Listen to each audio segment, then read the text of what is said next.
हुजूर फरमाते हैं अश्शिताउ रबीउल मुमिन औ कमा क़ाल।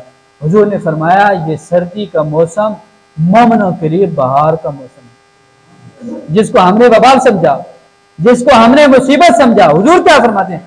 हुजूर फरमाते हैं सर्दी ये मोमिन के लिए मौसम बहार का सामान करती है। अब किस तरह सर्दी मौसम बहार का काम करती है?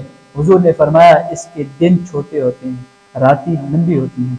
बंदे को चाहिए कि बंदा नफली रोज़ों का एहतमाम करे। अगर किसी के रमज़ान शरीफ के रोज़े रहते हैं तो इनमें कज़ा करे, रोज़ा आसानी से वो रख लेगा, वो मुकम्मल कर लेगा, सवाब उसी तरह अल्लाह उसे अता फरमाएगा। रात बड़ी लंबी होती है, बंदा सो सो कर थक जाता है। आप भी कितनी मरतबा रात को जागते होंगे, इधर जो है कल्टी पासा पलटा, इधर पासा पलटा, इधर पहलू पे सोए। लेकिन हमें कभी ख्वाब गफलत से इस कदर न जागे कि हम उठें उस गरम नरम बिस्तर को छोड़कर रब के हुजूर वुजू करके मुसल्ले पे आ जाएं।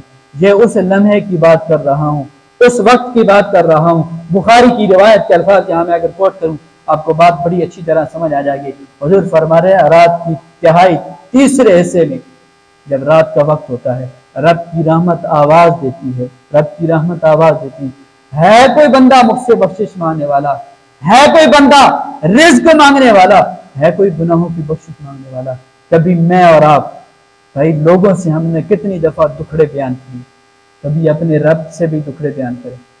इस रात की तन्हाई में इस वक्त हर बंदा सो रहा हो, घर वाले सो रहे हैं, इस रात की तारीकी के अंदर उठकर वुजू करके मुसल्ला बिछाकर रब की बारगाह में अर्ज करें, फिर तुम्हें पता चलेगा बंदों को सुनाया कितना सुख आया। रब की बारगाह में अपने दुखड़े रखे रब्बे कायनात ने किस कदर करा।